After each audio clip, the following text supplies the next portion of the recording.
In the last movie we talked about CSS rules.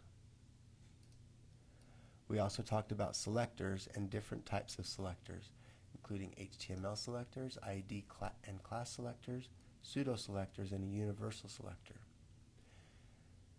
Something else that you ought to know about selectors is that you can group them and that you can target nested selectors as well. Let me see if I can explain that. In our example, I'm going to change this to an H1.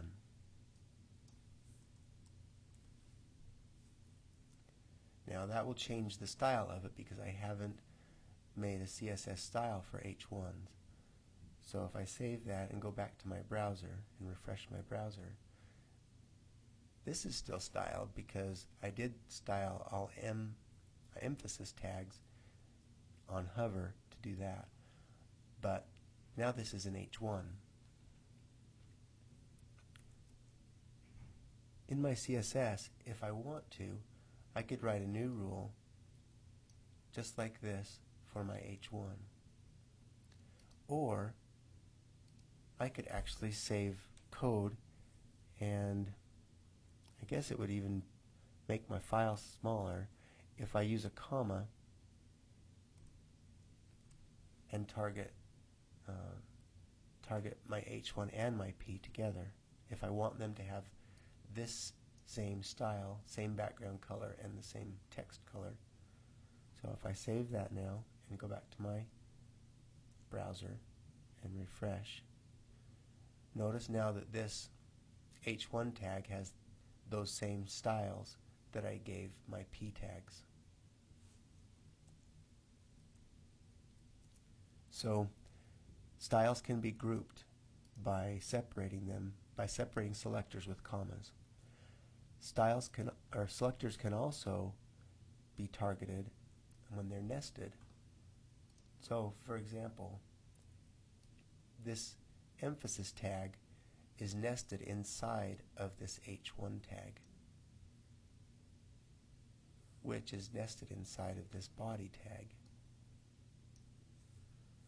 So let's say, let me change this example just a little bit. I'm going to also put an emphasis tag on this word special. Okay. If I save it just like this, let's see what it looks like in my browser. Okay. Notice that now both of these are styled the same.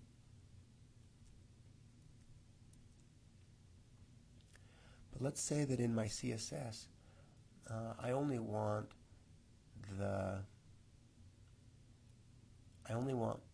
emphasis inside of my headings to change colors. So I could say all heading 1s that have emphasis tags nested inside of them, those should all do this. They should all have this color. But only the ones that are nested inside of H1s. So when I have nested selectors, I call them by putting a space in between the parent element and the child element. In other words, the H1 is the parent of the M in this case. Let me show you what I mean. Here's H1, and this is a nested or a child element inside of that H1. Okay, so let me save that, go back to my browser, and refresh. Okay, now when I hover over this one, it does nothing because I only targeted the M's that were nested inside of the H1s.